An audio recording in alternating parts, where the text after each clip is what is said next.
नमस्कार सभी को। आज हम कक्षा 12 की समाजशास्त्र की ऑनलाइन क्लास में पाठ 1 भारतीय समाज के संरचनात्मक सांस्कृतिक पहलू एवं विविधता की चुनौतियाँ, धार्मिक, सांस्कृतिक, भौगोलिक एवं राजनीतिक भिन्नता में एकता पढ़ेंगे। अब इस अध्याय के सबसे पहले अध्ययन बिंदु आते हैं कि हम इस अध्याय के अंतर्गत कौन कौन से अध्ययन बिंदुओं को पढ़ेंगे। पहला आता है भारतीय समाज के संरचनात्मक पहलू की संरचनात्मक पहलू क्या होते हैं। दूसरा, भारतीय समाज के सांस्कृतिक पहलू, भारतीय समाज में विविधता की चुनौतियाँ कि भारतीय जो समाज है उसमें कौन कौन सी विविधता की चुनौतियाँ हैं। फिर आता है भारतीय समाज में विभिन्नता में एकता। प्रस्तुत अध्याय में समाज को परिभाषित करते हुए भारतीय समाज की संरचना एवं संस्कृति को स्पष्ट किया गया है। साथ ही भारतीय समाज में विविधता एवं एकता के तत्वों की विवेचना की गई है। इस अध्याय के माध्यम से, इस अध्याय के द्वारा विद्यार्थी ये समझ पाएंगे कि समाज क्या है। एक समाज के उदाहरण के रूप में भारतीय समाज क्या है, भारतीय समाज की संरचना के घटक कौन कौन से हैं, यानी कि उसके मुख्य जो बिंदु हैं वो कौन कौन से हैं। भारतीय समाज के सांस्कृतिक घटक कौन से हैं। विविधतापूर्ण भारतीय समाज की चुनौतियाँ क्या है, विविधता में एकता किस प्रकार संभव हुई। इस अध्याय के माध्यम से हम भारतीय समाज की संरचना एवं संस्कृति को समझते हुए इसकी विविधता एवं एकता के तत्वों को स्पष्ट करने में सक्षम होंगे। समाजशास्त्र की मूलभूत अवधारणा है समाज, जो समाज की सबसे ज़्यादा महत्वपूर्ण आवश्यकता है। मूलभूत का अर्थ होता है महत्वपूर्ण। जो अवधारणा है वह है समाज की। समाज के शास्त्र अथवा समाज के वैज्ञानिक अध्ययन के विज्ञान को समाजशास्त्र कहा जाता है। क्या कहा जा रहा है इसमें, समाज के शास्त्र अथवा समाज के वैज्ञानिक अध्ययन के विज्ञान को समाजशास्त्र कहा जाता है। अब मुख्य प्रश्न ये है कि समाज है क्या। अगर हम देखें तो सबसे पहले हमारे दिमाग में ये प्रश्न आता है कि समाज क्या है, समाज किसे कहते हैं। समाज नामक अवधारणा से हमारा परिचय जीवन आरंभ में ही होता है। अब इसमें बताया जा रहा है कि जो समाज है इसका जो परिचय होता है हमारे जीवन में, जब हमारा जीवन शुरू होता है तब से ही होता है। जैसे जैसे जीवन यात्रा में मानव आगे बढ़ता है उसका परिचय, विस्तार एवं परिष्कार पाता रहता है। हजारों वर्षों से लोगों ने इन समूहों एवं समाजों का अवलोकन करने एवं उनके बारे में चिंतन किया है जिनमें वे रहते चले आ रहे हैं, चाहे कौटिल्य का अर्थशास्त्र हो अथवा अरस्तु की पॉलिटिक्स हो। अब इसमें बताया जा रहा है कि जो उसका परिचय जो होता है उसका विस्तार एवं परिष्कार पाता है और हजारों वर्षों से लोगों ने इन समूहों में और समाजों का अवलोकन उनके बारे में चिंतन करके किया है जिसमें वो रहते हैं। चाहे उसके बारे में उदाहरण दिया, चाहे वो कौटिल्य का अर्थशास्त्र हो या अरस्तु की पॉलिटिक्स हो, चाहे शूद्रक का मृच्छकटिकम, ये सभी लेखक के नाम है। कौटिल्य लेखक का नाम है। कौटिल्य का जो है कौटिल्य का लेखक का नाम है यहाँ पर, जिसमें बताया गया है कि कौटिल्य का अर्थशास्त्र, अरस्तु की पॉलिटिक्स हो और चाहे शूद्रक का मृच्छकटिकम हो या फिर वैदिक साहित्य हो, सभी का मूल विषय मानव सहजीवन तथा तत्कालीन स्थितियाँ रही हैं। अब कह रहे हैं सभी का जो मूल विषय है वो मानव का सहजीवन, साथ में रहना और उस समय की जो तत्कालीन उस समय की जो परिस्थितियाँ थी वो है। इस सब के पीछे मूल कारण यह है कि मनुष्य एक ऐसा प्राणी है जो संगठन एवं समूह का निर्माण तथा पुनः निर्माण करता है। वह एकाकी नहीं रह सकता। अब इसमें बताया गया कि मनुष्य क्या है, एक ऐसा प्राणी है जो संगठन में, समाज में रहता है। मनुष्य अकेला रह कर के जीवन व्यतीत नहीं कर सकता, वो एक समूह, एक समाज में रहता है और निर्माण तथा पुनर्निर्माण करता है। वह एकाकी नहीं रह सकता है, अकेला नहीं रह सकता।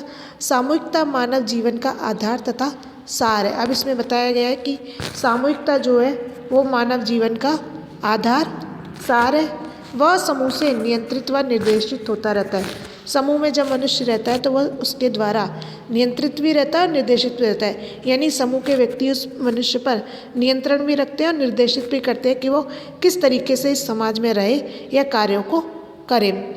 समाज सामान्य अर्थ में समाज को व्यक्तियों का एक एकत्रीकरण माना जाता है। अगर कहा जाए कि समाज क्या है, तो समाज सामान्य अर्थ में देखें तो व्यक्तियों का एकत्रीकरण है, जहाँ दो या दो से अधिक व्यक्ति इकट्ठे होते हैं, एकत्रित होते हैं, उसे समाज कहा जाता है। संक्षेप में बताया गया एकत्रीकरण, जहाँ पर दो से ज़्यादा व्यक्ति इकट्ठा है, वो समाज कहलाता है, समूह कहलाता है। समाजशास्त्रीय पहलू से देखा जाए तो समाज केवल मात्र व्यक्तियों का एकत्रीकरण न होकर के इससे कहीं अधिक है। अब इसमें क्या जा रहा है कि अगर हम देखें तो समाज क्या है, समाज व्यक्तियों का एकत्रीकरण है। अब यहाँ पर बताया गया है, अगर हम समाजशास्त्रीय दृष्टिकोण से देखते हैं, समाजशास्त्र के नज़रिए से देखते हैं, तो कहा गया केवल व्यक्तियों का एकत्रीकरण, व्यक्तियों का इकट्ठा होना समूही समाज नहीं है, ना होकर के इससे कहीं अधिक है, इससे ज़्यादा अलग है।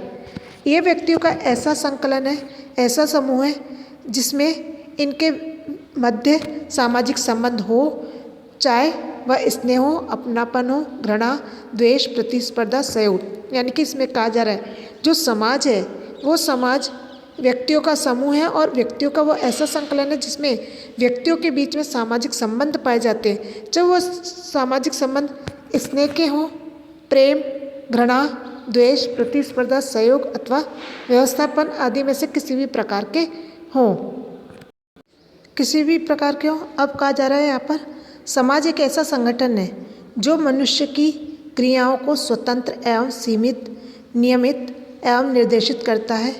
जीवन के प्रत्येक पहलू से इनका जुड़ाव होता है। जो जीवन का पहलू है वो प्रत्येक पहलू से ये कहीं ना कहीं जुड़ा हुआ होता है। जीवन की प्रत्येक आवश्यकता की पूर्ति के लिए समाज अपरिहार्य है, यानी कि आवश्यक है। समाज के बिना हम जीवन को जीने में असमर्थ हैं। समाज सामाजिक संबंधों का जाल है, इसीलिए कहा गया है कि समाज जो है वो सामाजिक संबंधों का जाल है। संबंधों के जाल के संदर्भ में कहा जाए तो संबंध दो प्रकार के होते हैं, एक सामाजिक संबंध तथा दूसरा भौतिक संबंध। अब इसमें बताया गया जो संबंध है वो दो प्रकार के हैं, पहला एक सामाजिक संबंध है तथा दूसरा भौतिक संबंध है, जैसे कंप्यूटर एवं मेज का संबंध। अब इसमें उदाहरण देकर के समझाया गया कि किस प्रकार से संबंध है। तो यहाँ पर कहा गया किस प्रकार का है, जैसे कंप्यूटर एवं मेज का संबंध है वो सड़क एवं मोटर गाड़ी का संबंध, पृथ्वी एवं सूर्य, नदी एवं समुद्र, आग एवं धुएं आदि का संबंध। इसी प्रकार धुएं एवं आंसू का संबंध है। अब यहाँ पर एक तो सामाजिक संबंध है और दूसरा भौतिक संबंध है। अब यहाँ पर जैसे कंप्यूटर और मेज का भौतिक संबंध है, सड़क और मोटर का भौतिक संबंध है, क्योंकि कंप्यूटर जो है मेज पर रखा है, उसके स्पर्श में है। अब जो मोटर गाड़ी है वो सड़क पर चल रही है। अब पृथ्वी, सूर्य, नदी, समुद्र सब इनका आपस में संबंध है। इसी प्रकार से धुएं और आंसू, अब धुआं है, धुएं के कारण आंसू आ रहे हैं, इसका अभौतिक संबंध है। श्वास, मोबाइल एवं व्यक्ति आदि के मध्य संबंध, इनमें से प्रत्येक एक दूसरे के अस्तित्व पर प्रभाव डालता है। अब यहाँ पर जो धुआं है, धुआं से आंसू निकलते हैं, सांस की परेशानी हो रही है, या मोबाइल एवं व्यक्ति आदि के मध्य में जो संबंध होता है वो इसमें एक दूसरे को किस प्रकार से प्रभाव डालता है, वो अभौतिक होता है, यानी कि ये अप्रत्यक्ष सामाजिक संबंध होता है। परंतु यहाँ पर परस्पर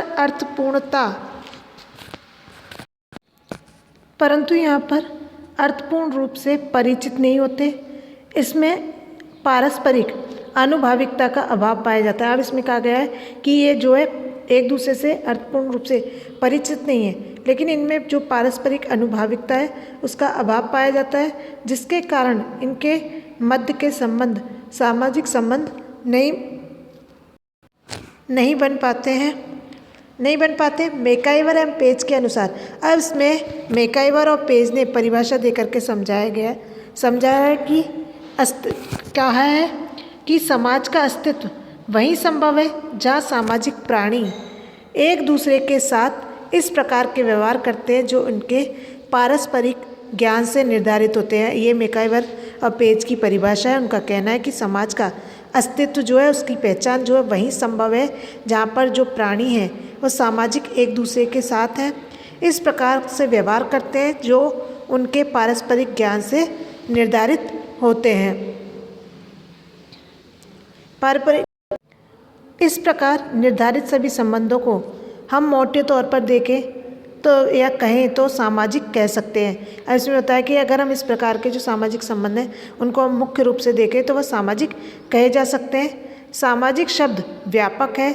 इसके अंतर्गत आर्थिक, राजनीतिक, वैयक्तिक, अवैयक्तिक, मित्रतापूर्ण, विरोधपूर्ण, संघर्ष, सहयोग, द्वेष, धार्मिक, सांस्कृतिक, प्रशासनिक सभी पहलू सम्मिलित हैं। संघर्ष अथवा युद्ध के समय दो देशों की सेनाओं के मध्य जो कि घोर द्वेष अथवा संघर्ष के होते हैं सामाजिक है। अब इसमें उदाहरण देकर समझाएगी कि जो प्रशासनिक एक अभी सभी पहलू सम्मिलित हैं। संघर्ष अथवा द्वेष युद्ध के समय जो दो देशों की सेनाओं के बीच में संबंध हो जाते हैं, एक तो घोर विद्वेष का हो जाता है, दूसरा संघर्ष का यानी कि आपसी दुश्मनी का और लड़ाई का, वह सामाजिक है। परंतु अधिकांश सामाजिक संबंधों में सामुदायिकता या परस्पर संबंध होने की भावना विद्यमान होती है। समाज मात्र मनुष्य तक ही सीमित नहीं होते। अब यहाँ पर बताया जा रहा है कि जो समाज है वो केवल मनुष्य में ही नहीं होते, ये समाज पशु, पक्षी, जीव जंतुओं में भी पाए जाते हैं। समाज मात्र एक मनुष्य तक ही जीवित नहीं है, अपितु जैसा कि हम भली भांति जानते हैं चींटियों, मधुमक्खियों, सुव्यवस्थित सामाजिक संगठन विद्यमान है। इनका भी अपना एक सामाजिक संगठन होता है, इनका भी अपना एक समाज होता है। इस प्रकार कहा जा सकता है कि जहाँ जीवन है वहाँ समाज है। अब इन उदाहरणों को पढ़ने के बाद ये कहा जा सकता है जहाँ पर जीवन है वहाँ पर समाज है। पशुओं के मध्य भी समाज देखने को मिलता है। मनुष्य एवं कुत्ते, गाय, भैंस, घोड़े, हाथी, भेड़, बकरी आदि के बीच में भी एक दूसरे की उपस्थिति का ज्ञान अर्थात पारस्परिक एकता का भाव देखने को मिलता है, जिससे समाज की उपस्थिति मानी जा सकती है। हमारा उद्देश्य मात्र मनुष्य जाति में उपस्थिति समाज में परिवर्तन का अध्ययन करने से है। अब यहाँ पर जो कहा गया है वो कहा गया है कि हमारा उद्देश्य जो है वो मनुष्य जाति में उपस्थिति है और उसमें जो है परिवर्तन है उसको जानने से है, जिसे हम मानव समाज कहते हैं। अगर कहा जाए कि समाज क्या है तो हमारा मुख्य उद्देश्य जो है वो मानव समाज को जानने से है। तो मनुष्य जाति की उपस्थिति समाज में परिवर्तन का अध्ययन करने से, जिसे हम मानव समाज कहते हैं। मानव समाज में समानता एवं भिन्नता दोनों ही होती हैं। भिन्नता के विद्यमान होने से विभेदीकरण एवं श्रम विभाजन के फलस्वरूप सामाजिक संबंध जटिल एवं विस्तृत हुए हैं, यानी कि जटिल हो गए हैं और बड़े हो गए हैं। अन्यथा ये भी चींटियों, मधुमक्खियों, बंदरों आदि की भांति सीमितता लिए हुए होते हैं। अब इसमें कह रहे हैं सामाजिक संबंध होने के कारण क्या है, जो मनुष्य के संबंध है वो जटिल और विस्तृत हो गए, नहीं तो ये भी चींटियों, मधुमक्खियों की तरह सीमितता लिए हुए होते, उन्हीं की तरह सीमित होते। परंतु ये भिन्नता समानता के अधीन होती है। पहले सहयोग बाद में विभाजन होता है। अब इसमें पहले तो सहयोग होता है, उसके बाद में विभाजन होता है, और ये विभाजन भी एक दूसरे की आवश्यकताओं की पूर्ति में सहयोग करता है। इसका प्रमुख कारण है, जैसे कि अरस्तु ने कहा, मनुष्य एक सामाजिक प्राणी है। अरस्तु ने कहा कि मनुष्य एक सामाजिक प्राणी है, तथा मैकाइवर पेज कहते हैं कि मनुष्य को अपनी सुरक्षा, सुविधा, पालन पोषण, शिक्षा, साज सज्जा, अवसर और समाज द्वारा दी जाने वाले अन्य अनेक सेवाओं के लिए, यहाँ तक कि शरीर और मस्तिष्क की अनेक बाधाओं के लिए भी समाज पर आश्रित रहना पड़ता है। अरस्तु तो बता रहे हैं कि मनुष्य जो है एक सामाजिक प्राणी है, और मैकाइवर पेज कह रहे हैं मनुष्य अपनी सुरक्षा के लिए, पोषण, शिक्षा, इन सभी के लिए जो है अनेक सेवाओं के लिए, यहाँ तक कि अपने शरीर और मस्तिष्क की बाधाओं को दूर करने के लिए समाज पर आश्रित रहना पड़ता है, और समाज में जन्म लेना ही उसके लिए स्वयं समाज की एक पूर्ण आवश्यकता उत्पन्न कर देता है। अब हमारा टॉपिक आता है भारतीय समाज, कि भारतीय समाज क्या होता है, किसे कहते हैं। हम देखते हैं कि भारतीय समाज एवं एक समाज की दो अवधारणाएं हैं। भारतीय समाज जो है वह एक समाज की दो अवधारणाएं है। समाज एक व्यापक अवधारणा है जिसका विश्लेषण हम कर चुके हैं, जिसके बारे में हम पढ़ चुके हैं। अभी हमने पढ़ा कि समाज क्या होता है, पढ़ चुके हैं। एक तुलनात्मक रूप से सीमितता लिए हुए है। एक समाज किसी एक सामाजिक इकाई जैसे एक जनजाति अथवा एक देश को इंगित करती है। इस इकाई की अपनी राजनीतिक, आर्थिक, पारिवारिक तथा अन्य संस्थाएं होती हैं जो अन्य एक समाजों से अपेक्षाकृत स्वतंत्र एवं विशिष्ट होती है। अतः भारतीय समाज एक समाज का उदाहरण है। अब देखते हैं हम भारतीय समाज में के संरचनात्मक पहलू कि भारतीय समाज के जो संरचनात्मक पहलू है उसकी उत्पत्ति कैसे हुई, इसकी रचना कैसे हुई। तो ये इम्पोर्टेंट है, आप इसको ध्यानपूर्वक पढ़ें। परीक्षा में भी पूछा जाने वाला प्रश्न है कि संरचना की उत्पत्ति को समझाइए या भारतीय समाज के संरचनात्मक पहलू को बताइए। इम्पोर्टेंट क्वेश्चन है। संरचना शब्द की व्युत्पत्ति सम उपसर्ग प्लस रच धातु और मुच प्रत्यय से हुई है। किससे हुई है कि संरचना शब्द की जो उत्पत्ति हुई है वो सम उपसर्ग है, रच धातु है, मुच प्रत्यय से संरचना की उत्पत्ति हुई। रच धातु का अभिप्राय प्रतियत्न अर्थात प्रयास करने से है, अर्थात गुणाधान पूर्वक प्रयत्न करने से, यानी कि गुणों के आधार पर प्रयास करने से। इस प्रकार संरचना का अभिप्राय व्यवस्था, तैयारी, विन्यास, निर्माण, सृजन, निष्पत्ति आदि से है। हम यहाँ संरचना का अर्थ विशिष्ट पद्धति से किसी इकाई की निष्पत्ति से लेते हैं, अर्थात गुणाधान पूर्वक परिष्कृत सृजन अथवा निर्माण। जैसे जल को उबालने से उसमें सभी अशुद्धियाँ बाहर हो जाती हैं, उसी प्रकार परिष्कृत निर्माण को संरचना कहा जाता है। अब यहाँ पर उदाहरण देकर के कहा है, अगर हम गुणों के आधार पर देखें तो परिष्कृत सृजन क्या है या निर्माण क्या है। अब यहाँ उदाहरण देकर के बताया गया है कि जिस प्रकार हम जल को उबालते हैं तो जल को उबालने से उसके अंदर की जो अशुद्धियाँ हैं वो दूर हो जाती हैं, उसी प्रकार परिष्कृत निर्माण को संरचना कहा जाता है। भारतीय समाज की सामाजिक संरचना का विश्लेषण करने से पहले आवश्यकता है सामाजिक संरचना क्या है, इसको स्पष्ट किया जाए, इसको समझा जाए कि हम भारतीय समाज किसे कहते हैं या भारतीय समाज किसे कहा जाता है। भारतीय समाज की सामाजिक संरचना का विश्लेषण करने से पहले आवश्यकता है कि सामाजिक संरचना क्या है को स्पष्ट किया जाए। मॉरिस गिन्सबर्ग ने अपने लेख, ये अंडरलाइन कर लें, इम्पोर्टेंट है। मॉरिस गिन्सबर्ग ने अपने लेख the scope and method of sociology में लिखते हैं, समाज के संगठन प्रधान समूहों तथा संस्थाओं के जटिल संपूर्णता को संरचना कहा जाता है। समाज के संगठक यानी कि घटक प्रधान समूहों अथवा संस्थाओं के जटिल संपूर्णता को संरचना कहा जाता है, संरचना कहते हैं। SF नेडल ने दी थ्योरी ऑफ सोशल स्ट्रक्चर में लिखा है, यहाँ पर ये लेखक का नाम है SF नेडल ने, इनकी कृति है, इनकी रचना है दी थ्योरी ऑफ सोशल स्ट्रक्चर में लिखा है, हम मूर्त जनसंख्या और उसके व्यवहार से एक दूसरे से संबंध भूमिकाओं का निर्वाह करने वाले कर्ताओं के बीच विद्यमान संबंधों के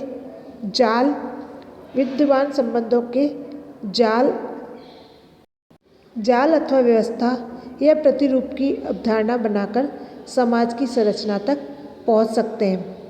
इसी प्रकार H. गर्थ व C. राइट, यहाँ पर कहा गया है कि इसी प्रकार H.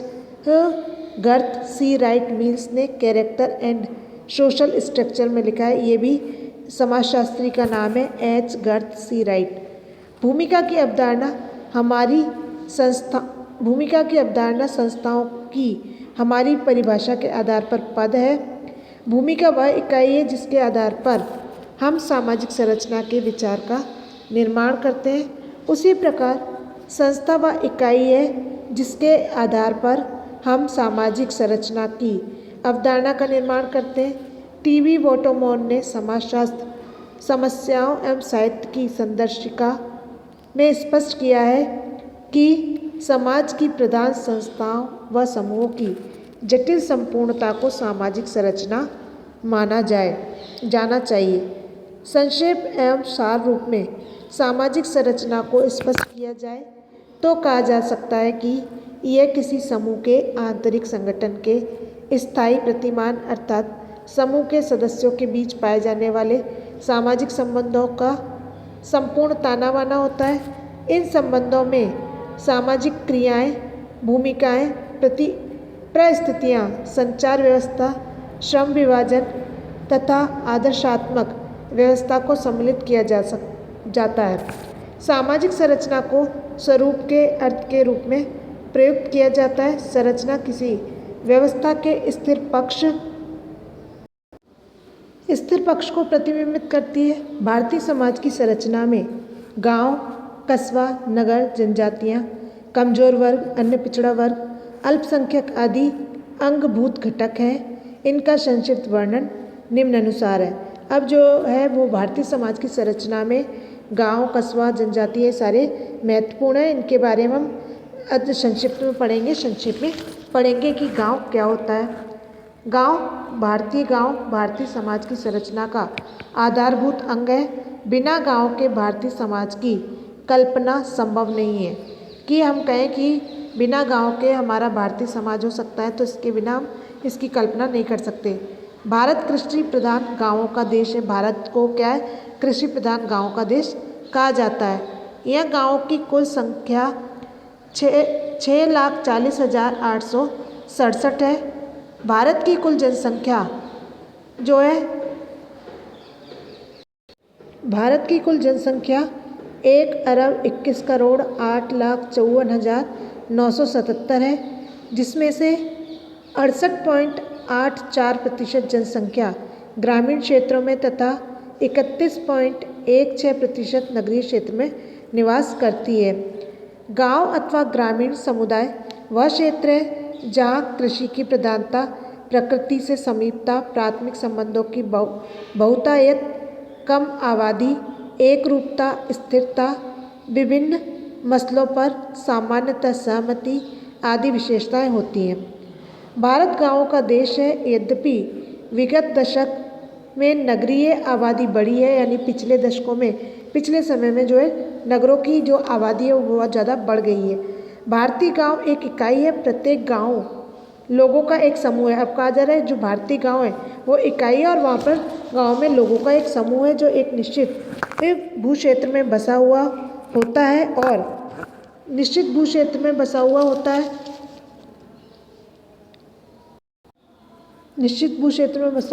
है जो कुछ दूरी पर बसे ऐसे गांव से भिन्न होता है। गांव की पृथकता, यातायात की कमी, अधिकतर आबादी की कृषि पर निर्भरता, लोगों की परस्पर निर्भरता, समुदाय के साझा अनुभव एवं परंपराएं, ग्रामीण उत्सव एवं त्योहारों का अलग महत्व, गांव का एक ग्राम देवता आदि विशेषताएं गांव की एकता को स्वाभाविक बनाती हैं। भारत में राजस्व, प्रशासन, राजनीति ही पोस्ट ऑफिस की दृष्टि से प्रत्येक गांव एक इकाई है। अधिकांश गांव बहुजातीय हैं। इनमें जातीय स्त्रीकरण पाया जाता है।